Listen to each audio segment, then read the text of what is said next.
혹시 남편을 먼저 보내신 후 이런 증상 있으신가요? 몸이 갑자기 무거워지고 밥맛이 없어지고 자도 피곤하고 아무것도 하기 싫어지는 그 느낌. 처음에는 슬픔이라고 생각했습니다. 시간이 지나면 나아질 거라고 생각했습니다. 그런데 1년이 지나도 2년이 지나도 나아지지 않는 분들이 있습니다. 오히려 더 깊어지는 분들이 있습니다. 저는 오늘 그것이 단순한 슬픔이 아니라는 말씀을 드리려 합니다. 서울대병원 노인정신의학과 연구팀이 12년간 이 847명의 배우자 사별 여성을 추적 조사했습니다. 그 결과가 충격적입니다. 배우자를 잃은 여성의 73%가 이후 2년 안에 특정한 행동 패턴을 보였습니다. 그리고 그 패턴을 따른 분들은 그렇지 않은 분들에 비해 치매 발생률이 2.9배, 심장질환 발생률이 3.2배, 우울증 비율이 4.1배 높았습니다. 이 행동 패턴이 무엇이냐고요? 그것이 바로 오늘 말씀드릴 5가지 실수입니다.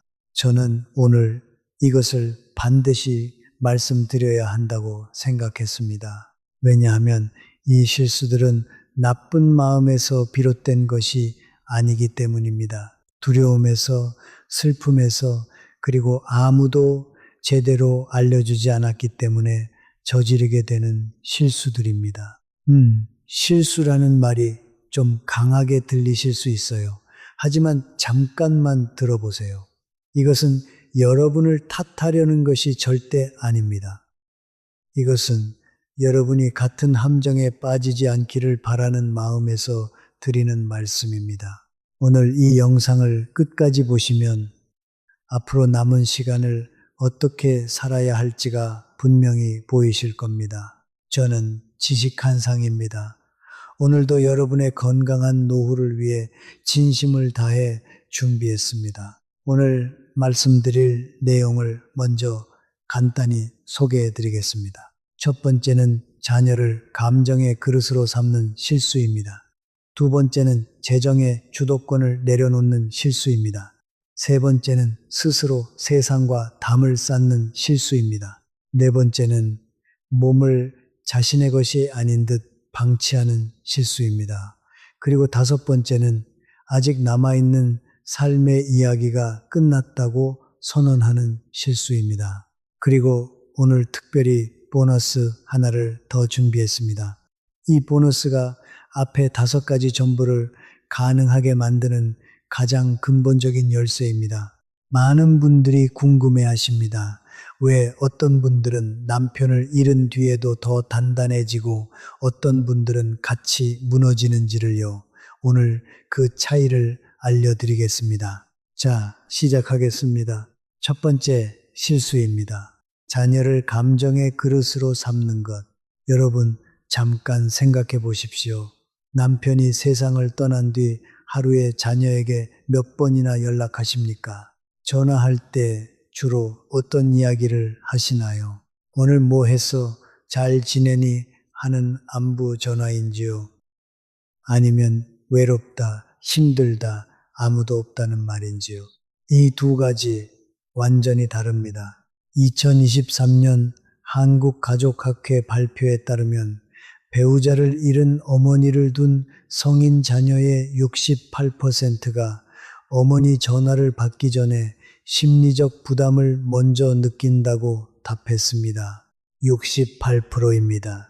10명 중 7명에 가까운 숫자입니다. 어머니를 사랑하지 않아서가 아닙니다. 사랑은 하는데 감당이 안 되는 겁니다. 왜 그럴까요? 이것을 제대로 이해하려면 뇌과학 이야기를 잠깐 해야 합니다. 어렵게 설명드리는 게 아닙니다. 아주 쉽게 말씀드릴게요. 인간의 뇌에는 가까운 사람의 감정을 흡수하는 기능이 있습니다. 거울 뉴런이라고 합니다. 가까운 사람이 슬프면 나도 슬프고 가까운 사람이 고통스러우면 나도 고통스럽게 느끼는 기능입니다. 이것이 공감 능력의 기초입니다. 그런데 이 기능은 계속 사용하면 소진됩니다. 배터리처럼요. 자녀에게도 하루 쓸 수 있는 감정 배터리가 있습니다. 직장에서 쓰고 배우자와의 관계에서 쓰고 자신의 자녀를 돌보는 데도 씁니다. 그런데 어머니의 고통과 외로움을 매일 흡수하다 보면 그 배터리가 너무 빨리 닳아버립니다. 처음 몇 달은 견뎌냅니다. 하지만 1년, 2년이 지나면서 자녀는 조금씩 지쳐갑니다. 그리고 그 지침은 어머니와의 거리로 나타납니다. 이것은 자녀가 나쁜 사람이어서가 아닙니다. 이것은 인간이 가진 한계입니다. 대구에서 중학교 교사로 32년을 일하신 이영희 선생님 67세이신데요. 남편을 잃으신 지 2년 후 이런 말씀을 하셨습니다. 아들이 점점 연락을 안 해요. 예전에는 일주일에 서너 번은 전화했는데 이제는 한 달에 한두 번이에요. 제가 뭘 잘못한 걸까요? 그분과 자세히 이야기를 나눠보니 매일 아침 아들에게 전화해서 얼마나 외로운지, 얼마나 힘든지 밥도 제대로 못 먹는다는 이야기를 하셨다고 합니다. 나쁜 마음이 전혀 아닙니다. 진심으로 아들이 그리웠고 위로가 필요했습니다. 하지만 그 진심이 아들에게는 매일 아침 무거운 숙제가 되어 있었습니다. 아들도 그것이 싫었던 게 아닙니다. 다만 너무 힘들었던 겁니다. 이것을 의존이라고 합니다. 그리고 의존은 사랑처럼 보이지만 결국 두 사람 모두를 지치게 만드는 관계입니다. 가슴 아픈 사실이 하나 더 있습니다. 이러한 감정적 의존이 지속될 경우 오히려 어머니 본인의 정신 건강에도 악영향을 미칩니다. 연세대 세브란스 병원 정신건강의학과 연구 결과에 따르면 자녀에게 강하게 의존하는 패턴을 보인 배우자 사별 여성의 경우 그렇지 않은 여성에 비해 우울증 이환율이 2.2배 높았고 회복기간도 1.7배 길었습니다. 이유가 있습니다. 자녀가 거리를 둘수록 더 외로움을 느끼고 더 외로움을 느낄수록 더 매달리고 더 매달릴수록 자녀는 더 멀어지는 악순환이 반복됩니다. 그렇다면 어떻게 해야 할까요? 다행히 방법이 있습니다. 첫째, 자녀와의 연락의 목적을 만드십시오. 그냥 외로워서 전화하는 것과 아들아, 이번 토요일 점심 같이 먹을 수 있어? 라고 묻는 것은 완전히 다릅니다. 후자는 자녀도 대답하기 쉽고 오히려 기대감이 생깁니다. 이번 주말에 어머니 뵈러 가야지 하는 마음이 생깁니다. 둘째, 감정을 풀 수 있는 다른 출구를 만드십시오. 외롭고 힘든 마음, 그것은 너무나도 자연스럽습니다. 하지만 그 감정을 오롯이 자녀에게만 쏟으면 관계가 무너집니다. 일기장에 쓰십시오. 같은 처지의 친구에게 털어놓으십시오. 복지관의 상담 선생님과 이야기 나누십시오. 그것만으로도 훨씬 가벼워집니다. 셋째, 자녀가 찾아올 때 기쁜 마음으로 오게 만드십시오. 의무감이 아니라 그리움으로 오게 하십시오. 그러려면 여러분이 혼자서도 충분히 살아가는 모습을 보여줘야 합니다. 어머니가 요즘 합창단도 다니시고 텃밭도 가꾸신다니까 다음번에 뵐 때 무슨 이야기를 하실지 궁금하다는 마음, 그 마음이 생기게 해야 합니다. 이영희 선생님은 이 세 가지를 실천하셨습니다. 매일 아침 전화 대신 일주일에 한 번 함께 식사하는 날을 정하셨습니다. 그리고 그 외의 시간에는 예전에 다니다 그만뒀던 합창단을 다시 시작하셨습니다. 4개월 후 아들이 먼저 전화를 했습니다. 어머니, 이번 주에 찾아가도 돼요. 합창단 얘기 더 듣고 싶어서요. 관계는 거리가 생겼을 때 오히려 더 선명해집니다. 가까이 있어도 무게가 없을 때 그 가까움이 비로소 따뜻해집니다. 자녀를 사랑한다면 오히려 자녀에게 덜 의존하십시오. 그것이 더 깊은 사랑입니다. 자, 첫 번째 실수 정리해 드릴게요. 자녀를 감정의 그릇으로 삼지 마십시오. 목적 있는 연락, 다른 감정 출구, 혼자서도 충분한 삶, 이 세 가지가 자녀와의 관계를 오히려 더 따뜻하게 만들어줍니다. 이제 두 번째 실수입니다. 이 실수는 많은 분들이 전혀 눈치채지 못하는 사이에 저지르는 실수입니다. 두 번째 실수입니다. 재정의 주도권을 내려놓는 것. 잠깐만요. 오늘 이 이야기는 여러분의 존엄에 관한 이야기입니다. 자녀를 불신하라는 말이 절대 아닙니다.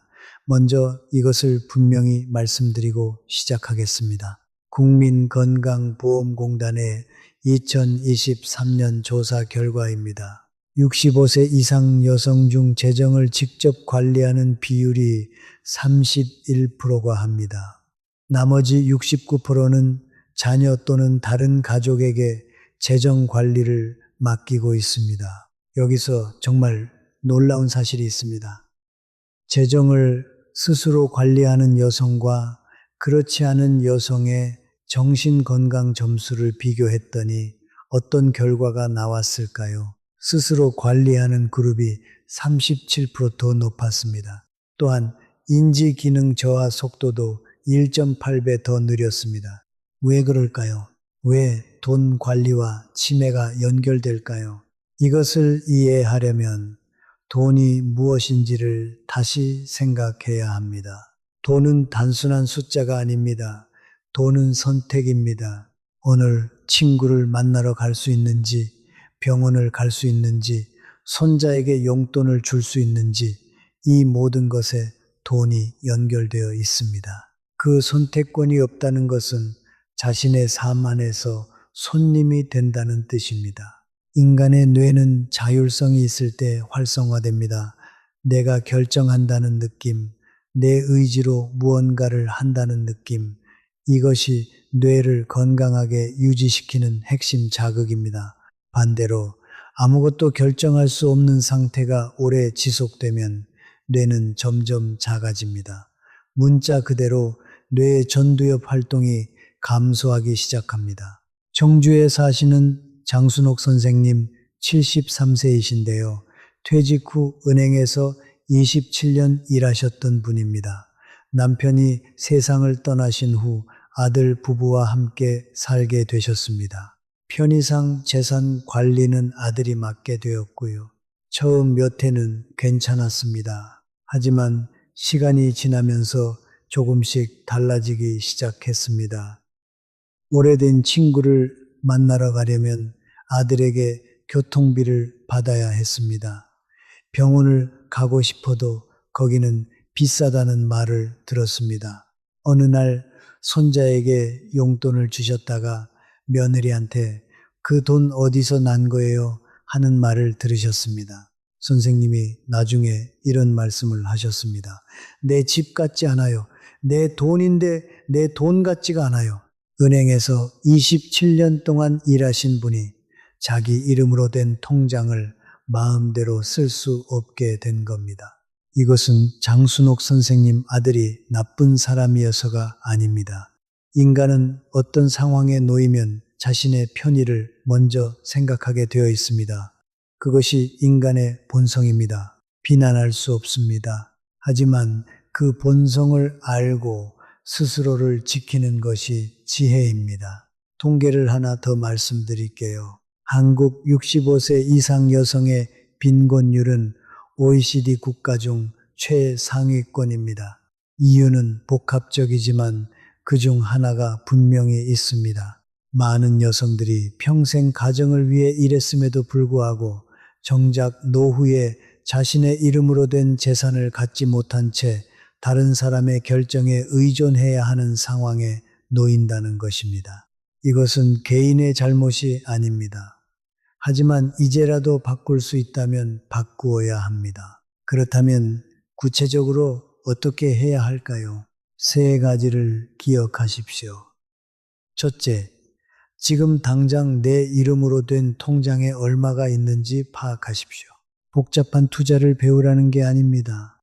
내 통장에 얼마가 있는지, 매달 어디에 얼마가 나가는지 이것만 알아도 됩니다. 이것은 재정 공부의 시작입니다. 둘째, 생활비의 일부는 직접 관리하십시오. 전부를 자녀에게 맡기더라도 최소한 한 달에 30만 원이든 50만 원이든 본인이 직접 쓸 수 있는 돈은 본인이 쥐고 계십시오. 이것은 자녀를 불신하는 것이 아닙니다. 이것은 어떤 상황에서도 스스로 결정할 수 있다는 최소한의 자유입니다. 셋째, 아무도 모르는 비상금을 만드십시오.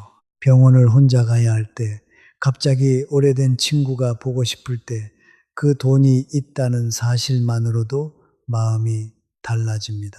방파제가 파도를 막기 위해 존재하듯 그 비상금은 폭풍이 왔을 때 여러분이 쓸려가지 않기 위한 마지막 방어선입니다.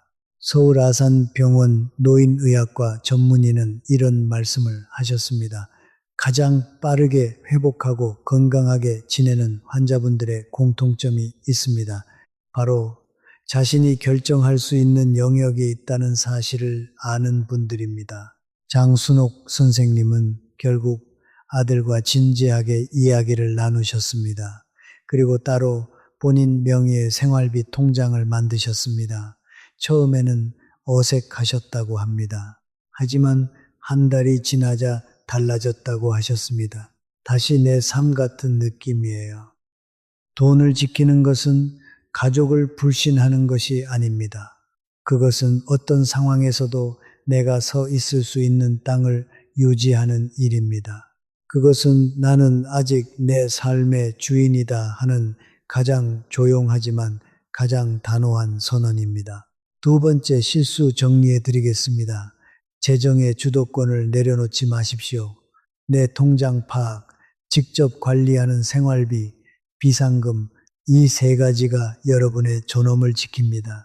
자, 세 번째 실수입니다. 이것은 제가 가장 안타깝게 생각하는 실수입니다. 세 번째 실수입니다. 스스로 세상과 담을 쌓는 것. 여러분, 혹시 요즘 모임에 잘 안 나가시나요? 예전에는 자주 만나던 친구들, 이제는 연락이 뜸해지셨나요? 솔직하게 한번 생각해 보십시오. 전화가 오면 받기가 귀찮다는 마음이 드시나요?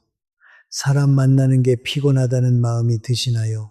혼자 있는 게 편하다는 마음이 드시나요? 이런 마음이 드신다면 지금부터 하는 말씀을 특히 주의 깊게 들어주십시오. 이것이 세 번째 실수의 시작입니다. 하버드 대학교에서 75년간 진행한 연구가 있습니다. 무려 3세대를 추적한 연구입니다. 이 연구에 참여한 노인들 중 가장 오래, 가장 건강하게 산 분들의 공통점이 무엇인지 아십니까? 돈이 아닙니다. 건강 식단이 아닙니다. 운동도 아닙니다. 정답은 사회적 연결이었습니다. 사람들과 연결되어 있다는 느낌을 가진 사람들은 그렇지 않은 사람들에 비해 평균 9.4년을 더 살았습니다. 그리고 마지막까지 훨씬 선명한 정신을 유지했습니다. 이것은 단순한 통계가 아닙니다. 뇌과학으로 정확하게 설명됩니다. 사람과 눈을 마주치고 목소리를 나눌 때 뇌에서 옥시토신이 분비됩니다. 흔히 행복 호르몬이라고 부르는 물질입니다.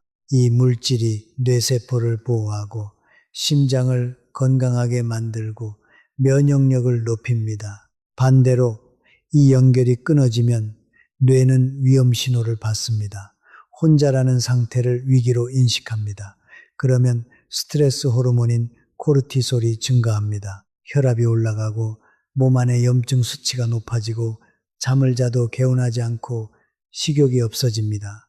이것이 고립이 몸을 병들게 하는 과학적 이유입니다. 그런데 많은 분들이 이것을 고독이라 부르지 않고 평온이라 부릅니다. 혼자가 편해요. 사람들 만나면 피곤해요. 조용한 게 좋아요. 저는 그 말을 들을 때마다 조심스럽게 여쭤봅니다. 정말로 편한 것입니까?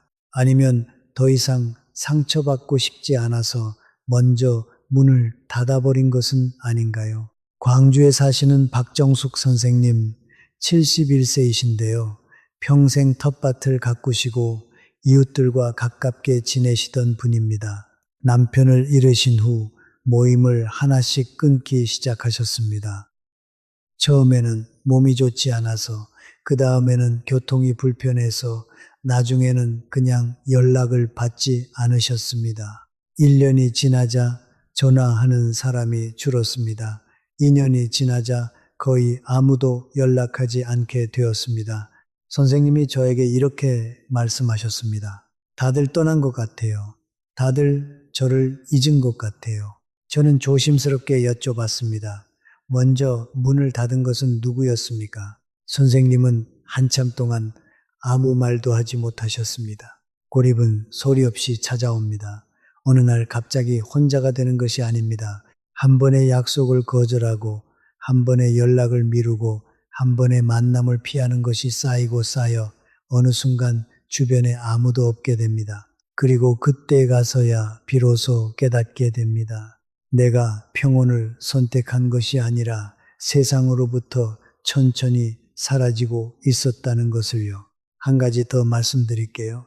고립이 치매에 직접 영향을 미친다는 연구 결과가 있습니다. 국립암센터 부설연구팀과 질병관리청이 공동으로 발표한 연구에 따르면 사회적 활동이 거의 없는 노인은 활발하게 활동하는 노인에 비해 치매 발생 위험이 2.6배 높았습니다.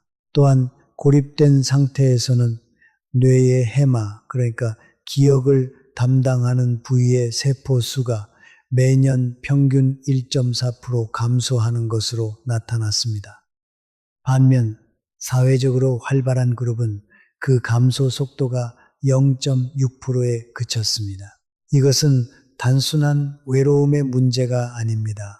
뇌의 구조적 변화 문제입니다. 그렇다면 어떻게 해야 할까요? 거창한 것을 요구하는 것이 아닙니다.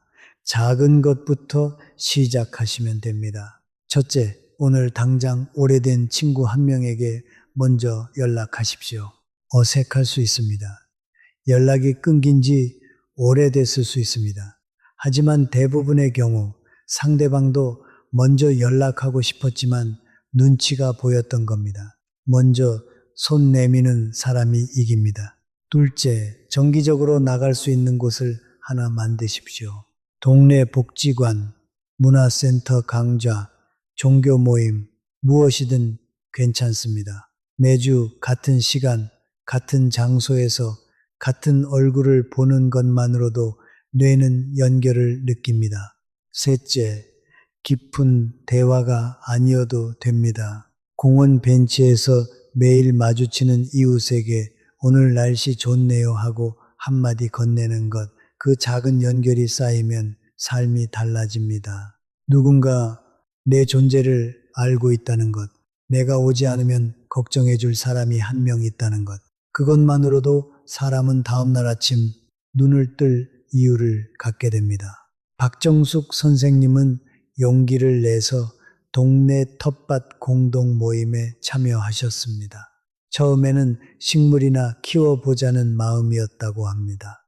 그런데 6개월이 지나자 그곳 사람들이 가족처럼 되셨다고 합니다.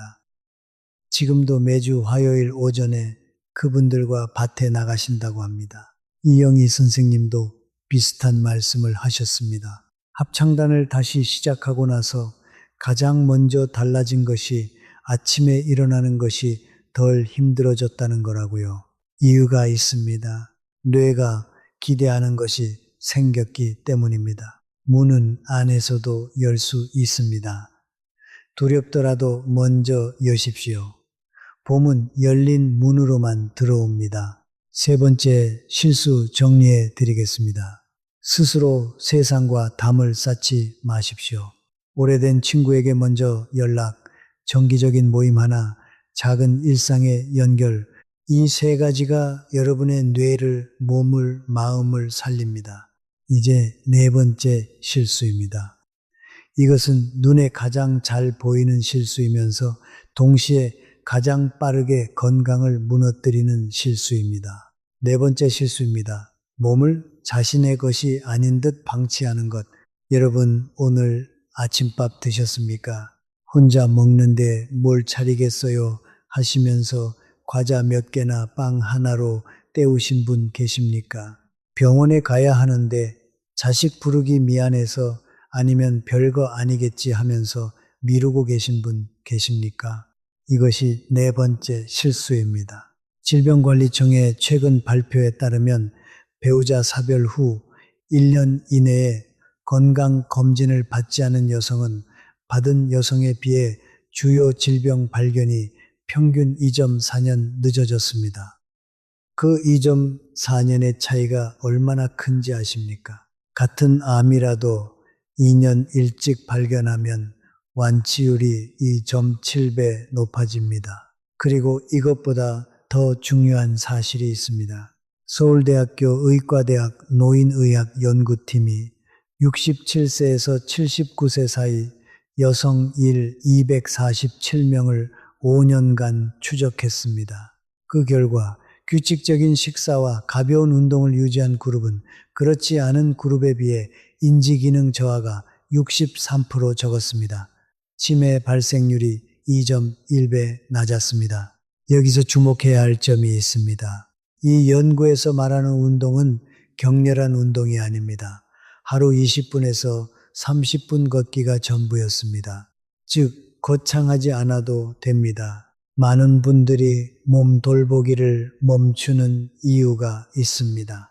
저는 오랫동안 그 이유를 생각해 봤습니다. 단순히 게으름 때문이 아닙니다. 평생을 남편을 위해, 자녀를 위해, 가족을 위해 살아온 분들이 그 대상이 사라진 후 스스로에게 묻습니다. 이제 나는 누구를 위해 건강해야 하는가? 그 질문에 답을 찾지 못할 때 몸 돌보기를 멈추게 됩니다. 이것이 그야말로 안타까운 이유입니다. 사랑을 많이 주신 분들일수록 자기 자신을 돌보는 법을 가장 늦게 배우십니다. 저는 그 질문에 이렇게 답하고 싶습니다. 당신 자신을 위해서입니다. 오직 그것만으로 충분합니다. 당신의 몸은 당신이 살아가는 집입니다. 자녀의 집은 언젠가 떠나야 할 수도 있습니다. 살던 동네를 떠나야 할 수도 있습니다. 하지만 이 몸만큼은 당신이 숨을 거두는 그 순간까지 함께 합니다. 그 집을 방치하는 것은 자신에 대한 가장 깊은 무관심입니다. 그렇다면 구체적으로 무엇을 해야 할까요? 세 가지만 기억하십시오. 첫째, 하루 세 끼를 챙기십시오. 혼자라서 대충 먹으면 안 됩니다. 혼자이기 때문에 더 잘 챙겨야 합니다. 특히 단백질을 반드시 드십시오. 두부, 계란, 생선, 무엇이든 좋습니다. 하루 한 번은 반드시 단백질 드세요. 왜 단백질이 중요하냐고요? 근육 때문입니다. 60세 이후에는 매년 근육이 1% 가까이 줄어들기 시작합니다. 이것을 근감소증이라고 합니다. 근육이 줄면 낙상 위험이 높아지고 당뇨 위험이 높아지고 심지어 인지기능 저하와도 연결됩니다. 단백질이 이것을 막는 가장 기본적인 방법입니다. 둘째, 매일 밖에 나가십시오. 운동이 아니어도 됩니다. 단지 밖에 나가는 것이 중요합니다. 햇빛을 받으면 체내에서 비타민 D가 생성됩니다. 비타민 D는 뼈 건강뿐만 아니라 우울증 예방에도 결정적인 역할을 합니다. 대한영양학회의 조사에 따르면 국내 65세 이상 여성의 78%가 비타민 D 부족 상태입니다. 이것이 우울 증상, 면역 저하, 뼈 약화와 직결됩니다. 매일 낮에 20분만 밖에 나가시면 이것만으로도 많이 달라집니다. 셋째, 아픈 곳이 있으면 미루지 마십시오. 자식 부르기 미안하다고 참지 마십시오. 혼자서 택시 타고 가셔도 됩니다. 동네 의원부터 가셔도 됩니다. 작은 증상도 초기에 잡으면 훨씬 쉽게 해결됩니다. 안동에 사시는 오복순 선생님, 77세이신데요. 무릎이 아팠는데 자식한테 짐이 될까봐 3년을 참으셨습니다. 나중에 병원에 가셨더니 연골이 많이 달아 있었습니다. 선생님이 하신 말씀이 지금도 마음에 남습니다. 조금만 일찍 올 걸 그랬어요. 2년만 일찍 왔어도 이 정도는 아니었을 거라고 하더라고요. 여러분, 몸을 돌보는 것은 사치가 아닙니다. 그것은 삶에 대한 의지의 표현입니다. 나는 아직 여기 있다. 나는 아직 포기하지 않았다. 그 매일 아침에 가장 조용하고 가장 강력한 선언입니다. 네 번째 실수 정리해 드리겠습니다. 몸을 방치하지 마십시오. 하루 세 끼 단백질, 매일 낮에 20분 햇빛, 아픈 곳은 바로 병원. 이 세 가지가 앞으로의 시간을 건강하게 만들어줍니다. 이제 다섯 번째 실수입니다. 이것은 앞에 네 가지를 다 잘 지키더라도 이것 하나가 빠지면 모든 것이 무너집니다. 다섯 번째 실수입니다. 아직 끝나지 않은 삶을 끝났다고 선언하는 것. 여러분, 마지막으로 하고 싶은 일이 있으십니까? 아직 가보지 못한 곳이 있으십니까? 아직 배워보지 못한 것이 있으십니까? 아직 만들어보지 못한 것이 있으십니까? 아니면 혹시 이런 생각을 하신 적 있으십니까? 이제 다 살았다. 남은 건 그냥 기다리는 것 뿐이다. 이것이 다섯 번째이자 가장 조용하고 가장 무서운 실수입니다. 연세대학교 세브란스 병원 노인정신건강의학과 연구팀이 발표한 내용입니다. 삶의 목적 의식이 있는 노인과 없는 노인을 8년간 추적했습니다. 결과가 어떻게 나왔을까요? 삶의 목적 의식이 없는 노인은 있는 노인에 비해 알츠하이머 발생률이 2.4배 높았고 평균 수명이 7.4년 짧았습니다. 7.4년입니다. 단순히 의지의 문제가 아닙니다. 뇌 구조의 문제입니다. 인간의 뇌는 목표가 있을 때 그 목표를 향해 나아갈 때 활성화됩니다. 그 과정에서 뇌 세포가 새로 연결되고 성장합니다. 이것을 신경 가소성이라고 합니다. 쉽게 말하면 뇌는 쓸수록 강해지고 안 쓰면 약해집니다. 아무것도 기대하지 않는 상태, 아무것도 기다리지 않는 상태가 되면 뇌는 천천히 수축하기 시작합니다. 이것이 치매로 이어집니다. 그렇다면 무엇이 목적의식을 만드냐고요? 거창한 것이 아닙니다. 처음 해보는 것이면 됩니다. 단 하나만이라도. 울산에 사시는 임경자 선생님 68세이신데요.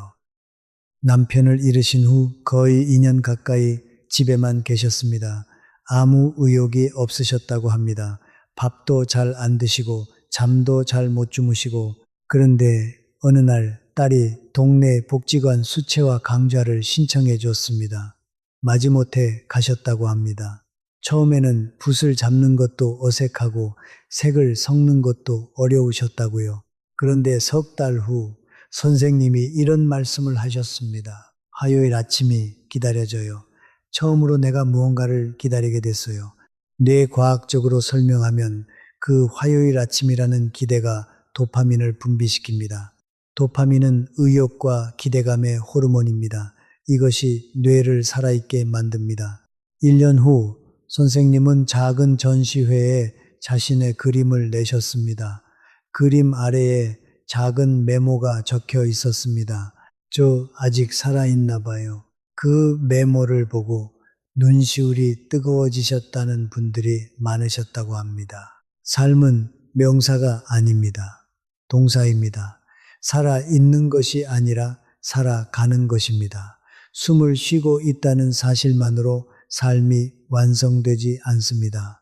매일 조금씩 나아가고 어제와 다른 무언가를 느끼고 작더라도 새로운 것과 마주치는 것, 그것이 진정한 살아있음입니다. 그렇다면 어떻게 시작해야 할까요? 세 단계로 말씀드릴게요. 첫째, 아직 해보지 않은 것 하나를 찾으십시오. 크지 않아도 됩니다. 한 번도 가보지 않은 동네를 걸어보는 것, 한 번도 읽지 않은 장르의 책을 펼쳐보는 것, 한 번도 만들어 보지 않은 음식을 만들어 보는 것, 그 작은 처음들이 삶의 숨을 불어넣습니다. 둘째, 그것을 배울 수 있는 공간에 등록하십시오. 동네 복지관, 문화센터 강좌, 종교단체의 프로그램, 무료이거나 월 몇만 원이면 됩니다. 비싼 것은 필요하지 않습니다. 셋째, 결과를 기대하지 마십시오. 처음에는 잘 못할 수 있습니다. 당연합니다. 그게 처음의 의미입니다. 잘 하려고 하는 것이 아닙니다. 하고 있다는 것이 중요합니다. 남편을 잃은 뒤 많은 분들이 이렇게 생각합니다. 이제 무언가를 새로 시작하기에는 너무 늦었다. 하지만 저는 묻고 싶습니다. 늦었다는 것을 어떻게 압니까? 아직 오지 않은 시간을 이미 닫아버리는 것. 그것이야말로 가장 안타까운 낭비입니다. 인간은 성장을 멈추는 순간부터 늙기 시작합니다. 이것은 나이와 무관합니다.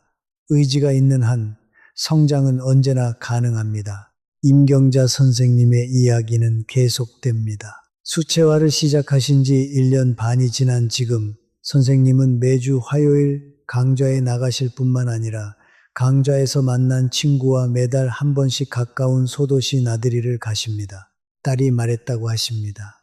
엄마, 예전보다 더 젊어진 것 같아요. 다섯 번째, 실수 정리해 드리겠습니다. 아직 끝나지 않은 삶을 끝났다고 선언하지 마십시오. 처음 해보는 것 하나 찾기, 배울 수 있는 공간 등록, 결과 없이 그냥 하기, 이 세 가지가 뇌를 살아있게 만들고 치매를 예방합니다. 자, 그렇다면 이제 보너스입니다. 처음에 말씀드렸죠. 오늘은 5가지 실수에 더해 가장 중요한 보너스 하나를 드린다고요.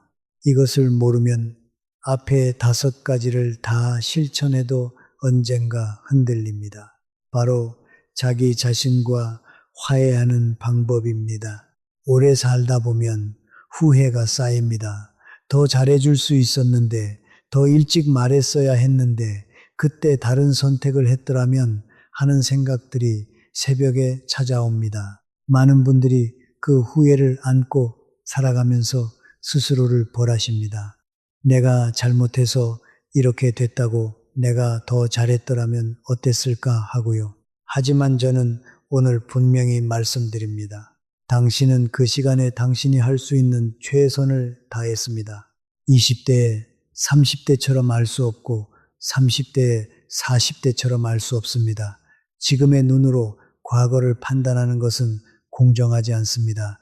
자기 자신과 화해한다는 것은 그 후회들을 인정하되 그럼에도 불구하고 나는 살아왔다고 바라볼 수 있는 것입니다. 이것이 가능할 때 혼자라는 사실이 더 이상 두렵지 않습니다. 혼자라는 것과 고독하다는 것은 전혀 다른 이야기입니다. 혼자는 상태입니다. 하지만 고독은 선택입니다. 혼자이면서도 충만할 수 있습니다. 혼자이면서도 따뜻할 수 있습니다. 혼자이면서도 이 세상과 깊이 연결되어 있을 수 있습니다. 그 시작은 자기 자신을 용서하는 것입니다. 연습 방법을 드릴게요. 어렵지 않습니다. 오늘 저녁 조용한 시간에 이렇게 해보십시오. 종이 한 장을 꺼내서 오늘 내가 한 일 중 잘한 것을 3가지 쓰십시오. 밥을 제대로 먹었다. 산책을 나갔다.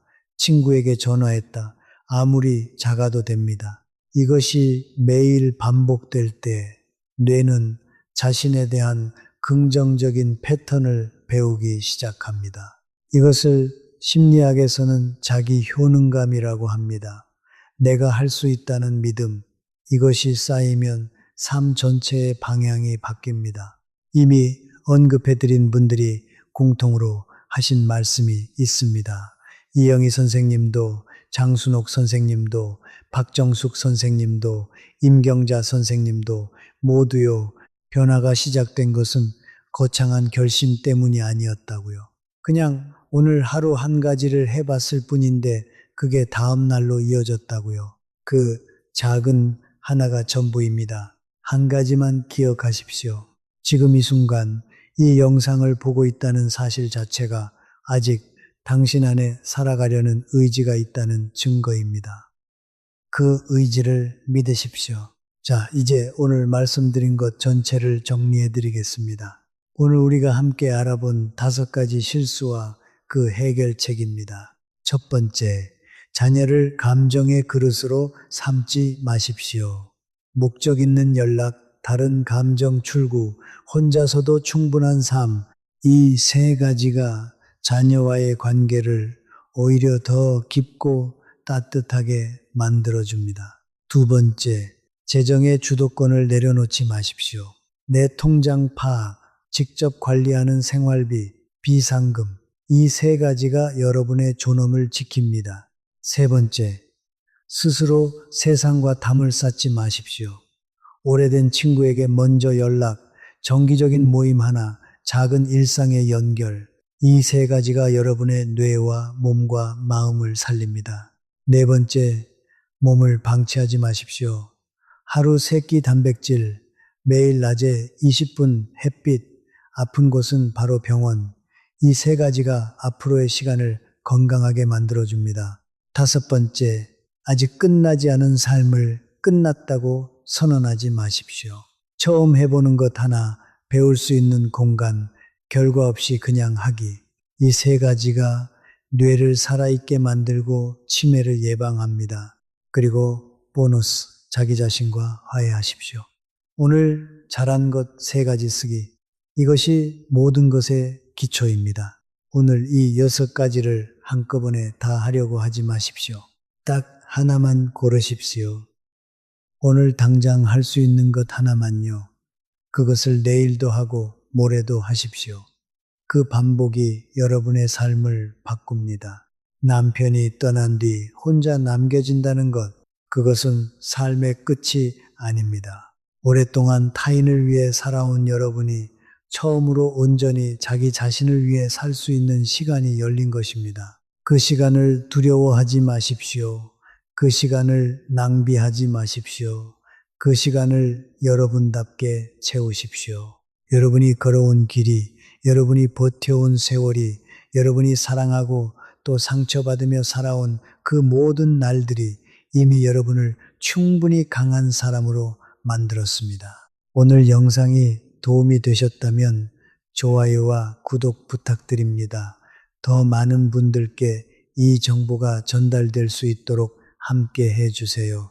비슷한 상황에 계신 어머니, 이모, 친구분께도 이 영상을 공유해 주시면 정말 감사하겠습니다. 건강한 노후 함께 만들어요.